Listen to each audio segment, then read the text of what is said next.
may take more than a kiss from the princess to turn a frog into a prince. But, according to evolution's story, amphibians, such as frogs, really did turn into mammals, including princes. Today, the theory of evolution is considered an established fact, but it wasn't always so. The book of Genesis is a brief glimpse into the mystery of origins, the revelation of a supreme creator to a fallen creation, a truth doubted by few until only a century and a half ago, when an amateur naturalist set out on a voyage of discovery and shook the world with a heretical idea.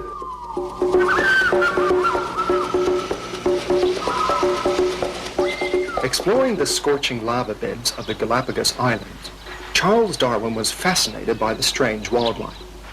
He saw that giant tortoises isolated on different islands were different sizes and shapes. And he imagined that, given enough time, if the tortoises kept on changing, they might eventually be transformed into something entirely different.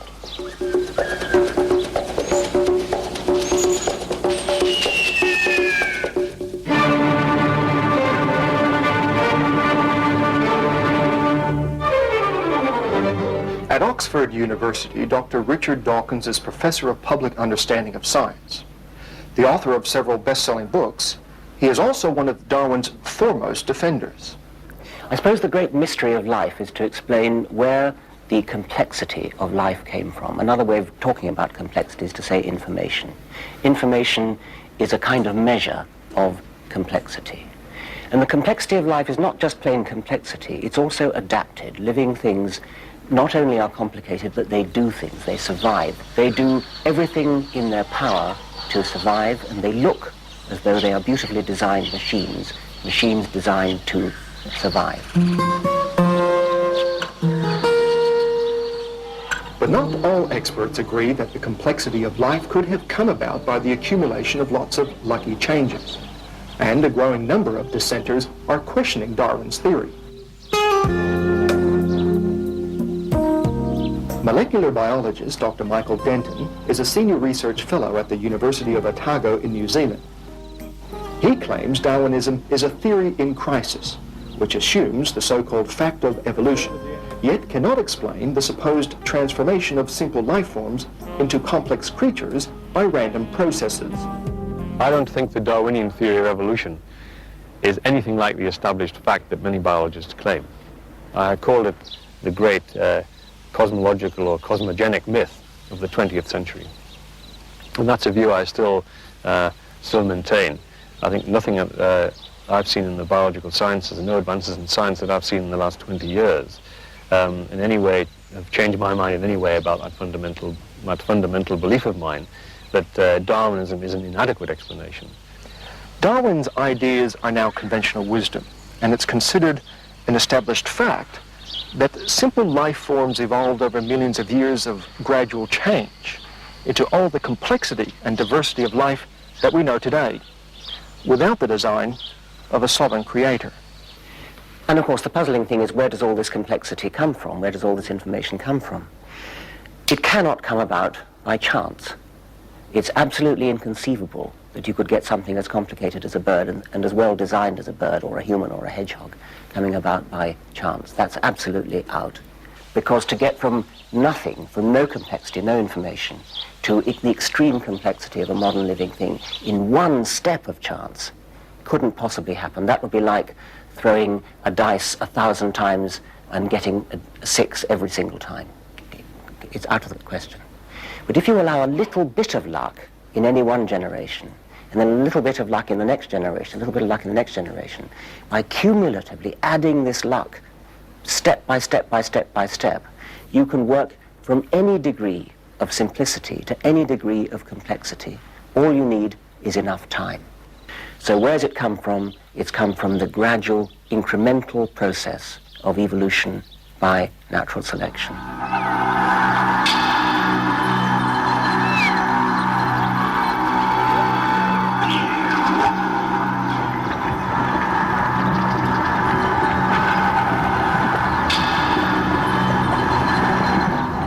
It's taken for granted in the modern world of science that ancestral fish appeared in a primeval ocean then crawled out of the water and became amphibians. Amphibians changed into reptiles, and reptiles into mammals.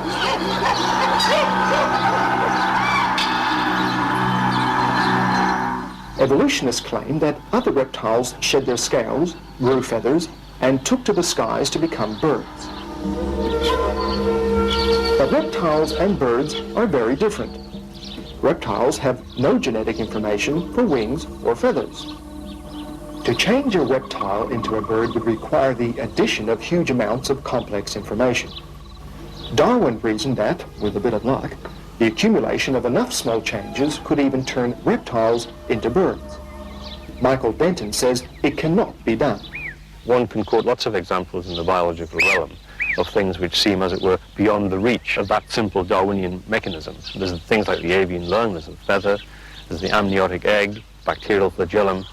I mean, really a vast number of systems which have that unique watch-like sort of complexity that you find in nature, where in fact, to have the system functioning, you need A, B, C, D, so forth, all in place, interlocking like together, before the thing will function. It's very difficult to see how those sorts of things were arrived at by undirected processes. I mean, you could take the feather, for example. The flight feather is a very complicated structure of tiny interlocking hooks and barbules which hold the parts of the feather together. And it's these tiny little micro-adaptations within the feather which give it its, which adapt the feather for flight. And the Darwinian model of evolution requires that the intermediates are fully functional. And I can't imagine how you can get to such ends without having to sort of go through structures which are really not functional in some sense, in some biological sense.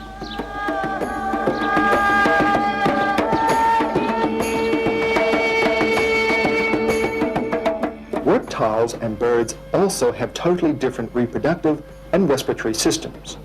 In reptilian lungs, air passes in and out of only one tube, which ends in tiny air sacs. But in birds, the air flows continually through the lungs in one direction, through a complex system of interconnected air sacs connected up with its hollow bones. Darwinists claim that reptilian lungs changed into birds' lungs through a lot of intermediate stages. But Michael Denton says half-formed lungs won't work because the transitional form cannot breathe. Any intermediate stage would result in extinction of the species. Well, the avian lung is an example, like the living cell or like the feather, of a highly complicated system, very, very involved, very complicated, which, as far as I can see, you can only conceive of it functioning as for respiratory gas exchange. If the whole current structure and order of it is in place. It's one of the toughest examples in nature of a highly complex system composed of a whole lot of interacting components, all of which must be there as they are in every single bird's lung before the thing would function. In the case of the avian lung, this is, for me, a very tough nut for Darwinists to crack, because I mean I can't imagine how that sort of the lung and other analogous things like it could come about as a result of the accumulation of small random changes.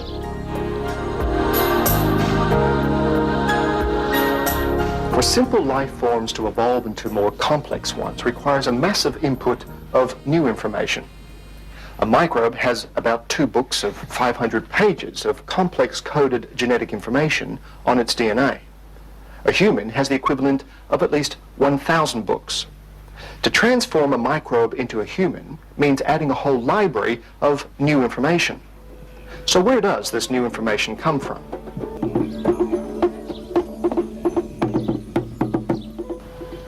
Professor Werner Gitt is a specialist in information theory and a director at the Federal Institute of Physics and Technology in Brunswick, Germany. He says the evolution of complex life forms from simpler ones by selection of lucky improvements is impossible because there is no source of new information. The biggest problem in evolution is the origin of information. Where is the information coming from? It is impossible to come from a simple living being to an elephant or to a human being. It needs very much more information. And information cannot come by a random process. Darwinists say the new information comes from genetic mutations that are passed on from one generation to the next. Genetic mutations are random errors, rather like mistakes made when copying a text. According to evolutionists, the most favorable of these mutations are preserved by natural selection. And it's the molecular genetics which finally provide the detailed evidence, the absolute knockdown evidence that nobody could possibly go against, because the molecular evidence really shows with the detail of, just like a sort of human text, you can see the changing letters, the changing words of the DNA, which are in effect describing, as generations go by, describing the anatomical changes, which are all that Darwin himself was able to see. Genetic mutations occur when genes are damaged, often by exposure to radiation or toxic chemicals. Some mutations have no effect, but most are detrimental and they're often fatal. Although most mutations are harmful, some mutations may be beneficial. Darwin has claimed that evolution occurs when these rare beneficial mutations accumulate through natural selection.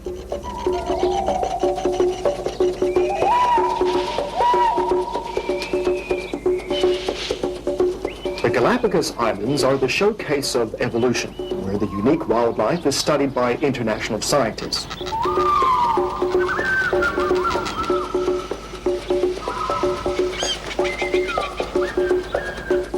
Here, tourists are shown the flightless cormorant as an example of evolution through beneficial mutation. The Galapagos cormorant has lost the genetic information for wings, and without wings, it can swim and dive quite well, which may be an advantage. Galapagos tour guides explain that because of this apparent advantage, the flightless cormorant left more offspring, and so, through natural selection, it survived, while the other birds with wings died out. Flightless cormorants are really degenerate mutants with a loss of information for making wings. All examples of mutations are actually loss of information, even the favourable ones. There is no new genetic information. Claimed examples of evolution in action are actually examples of variation within a kind. Antibiotic resistance, insecticide resistance, peppered moths, all these are examples of rearrangement of existing genetic information or loss of genetic information. There's no new genetic information. If you reject the sufficiency of chance, undirected chance, as an explanation for biological phenomena as we see them on Earth, then you have to have some form of design hypothesis. This is the only alternative available. I think when you look at the laws of nature and you look at the cosmos, you have these two conflicting possibilities. You have the possibility of the transcendent Hebraic God who created the world and organized all the laws of nature to this end, or you have the other possibility that somehow the universe is a living whole, a self-organizing system.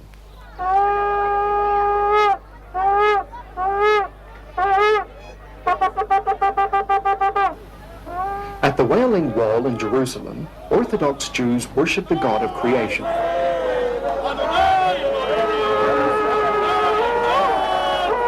According to the book of Genesis, it is by design, not chance, that we came into existence.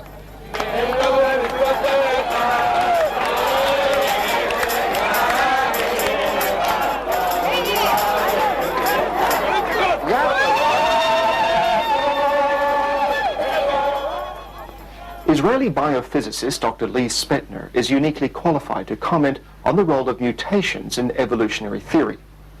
A specialist in the physics and mathematics of information, he has researched the signal-noise relationships in DNA as a Johns Hopkins University fellow.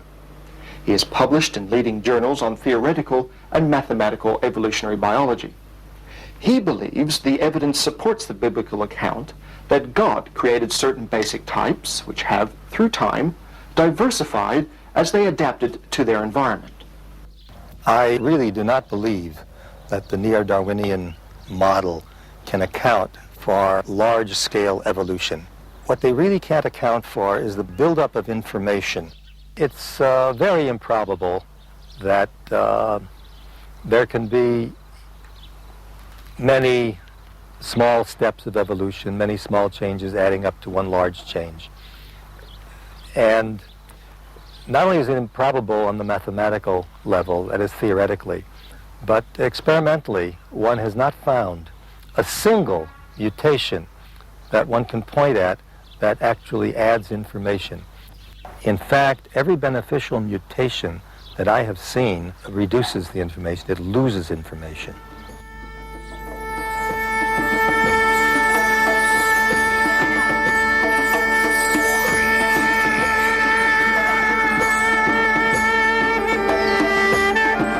Australia's Royal Show in Perth is the place to show off your purebred.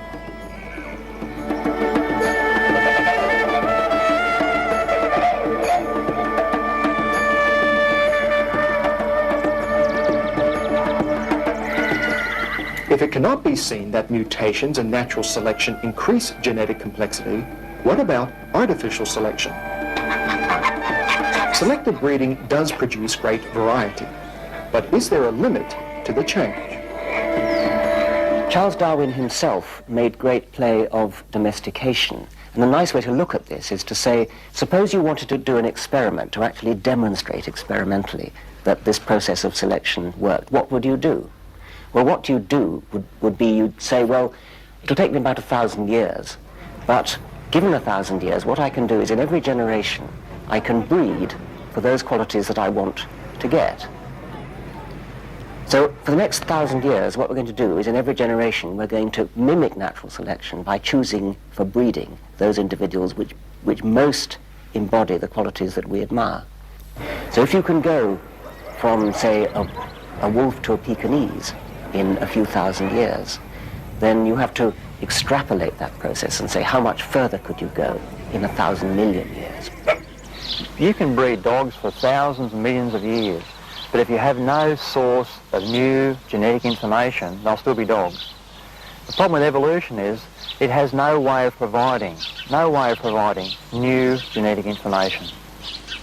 Both natural selection and breeding, or artificial selection, cause loss of the genetic information. If we take a long-haired dog and we only breed from long-haired dogs and just select the long-haired pups and let them breed in the future, then we end up with a variety of dogs which concentrates all the genes for long hair in one variety. But that means that that dog can never breed a short-haired dog because it does not have the genes for short hair. So we've lost genetic information. Natural selection does the same. If we take wolves, varieties of wolves before the Ice Age, long hair, short hair, and during the Ice Age, the extreme cold resulted in the killing off of the short-haired wolves. We end up with a new variety of wolf, even a new species with long hair, which has adapted to cold conditions. But this adaptation, again, is not involving new genetic information. In fact, the process causes the loss of the genetic information for short hair. Great diversity is possible through the new combinations of existing genes. Even mutations can cause rearrangements of chromosomes, and degenerate changes or loss of information which creates diversity. This is a fundamental problem. Mutations and natural selection both result in loss of genetic information. So there is no way that evolution of increasing complexity can occur. It is impossible that new information is coming from a random process. If you see a computer program, it needs a programmer. If you see a car, it needs a designer. If we see the biological information in the cells, then we must say that is the right conclusion. It needs a creator who has made the program, the genes, to create the proteins, to create the organs. It is necessary that we have this. So we can say evolution is an impossible process.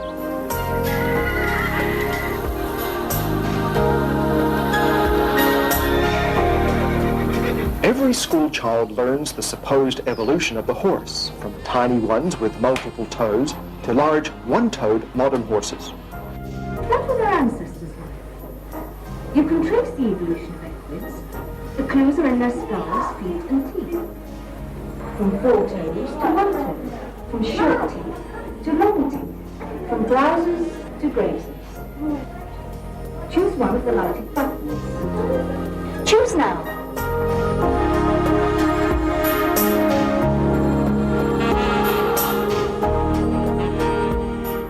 But has the horse really evolved? Many scientists doubt it. There are many different varieties of horses we can get through breeding, but they're still just horses. We can get large ones, small ones, even ones with 3 toes. Evolutionists put these into a sort of a sequence and add a fossil rock badger at the bottom and then claim that's evidence for evolution. But you take out the fossil rock badger and you just have variation within a kind. Horses breed horses. That's not evolution.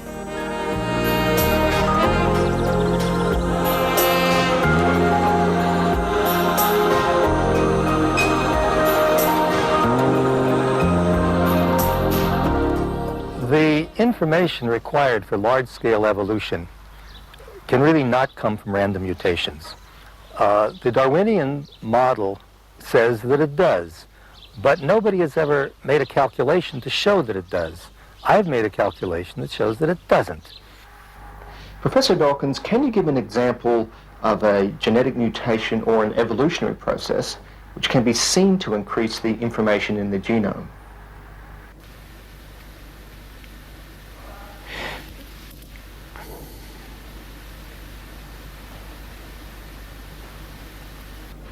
There's a popular misunderstanding of evolution which says that fish turned into reptiles and reptiles turned into mammals, and so somehow we ought to be able to look around the world today and look at our ancestors. We ought to be able to see the intermediates between fish and reptiles, or between reptiles and mammals. We ought to be able to see fish kind of on the way to becoming reptiles. But of course that's not the way it is at all. Fish are modern animals. They're just as modern as we are. They're descended from ancestors which we're descended from. Way back 300 million years ago, there would have been an ancestor, which was the ancestor of modern fish and the ancestor of modern humans.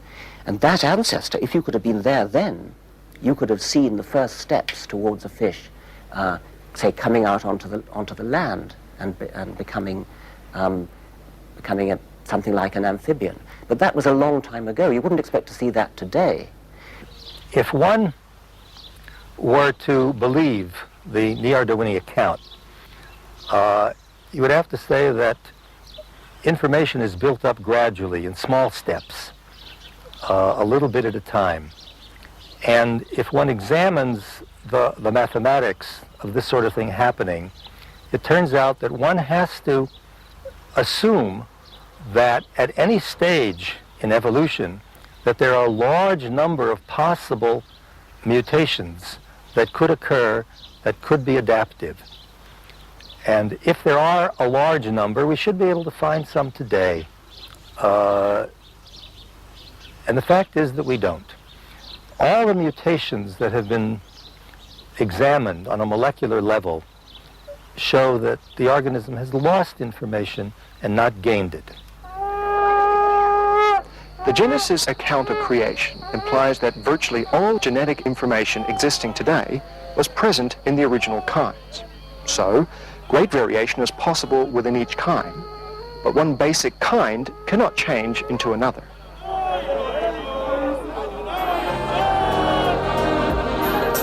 Michael Denton believes information can only come from an intelligent source.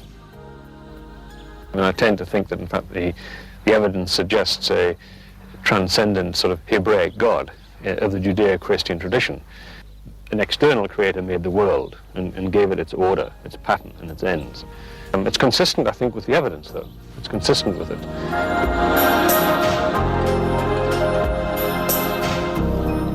Just as the information in books has to come from an intelligent source, so the huge amount of genetic information in living things must come from an intelligent creator. The evidence fits the biblical model, where there's a large amount of genetic information created in the beginning, allowing adaptation within the kind and being degraded since.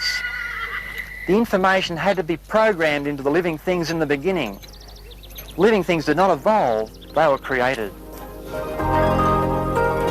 If we look to the Bible, then we see there is a creator. The creator has made all things, the material processes and also the information. Evolutionists believe complex life forms came from simpler ones, but random processes with natural selection can't account for it, and it's never been observed or replicated. The accumulation of gradual changes produced by lucky chance has never been shown to add new information or increase complexity. Creationists believe that all the evidence points to a creator. Dogs may be hairy or bald, and frogs may be spotted or green. But dogs will be dogs, and frogs will always be frogs. Even with a kiss from the princess, a frog will never become a prince.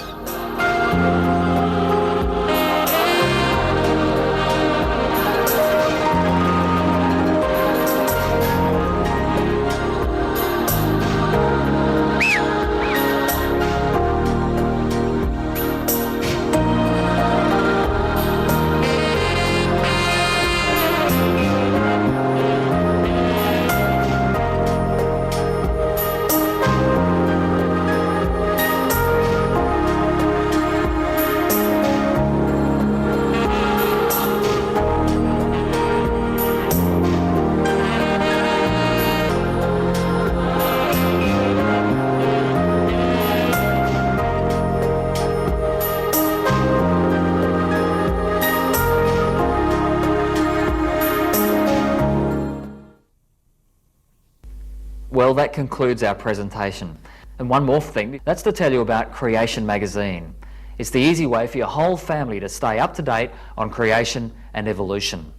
Creation Magazine is your family's vital defence against all those evolutionary textbooks, nature shows and magazines that abound today.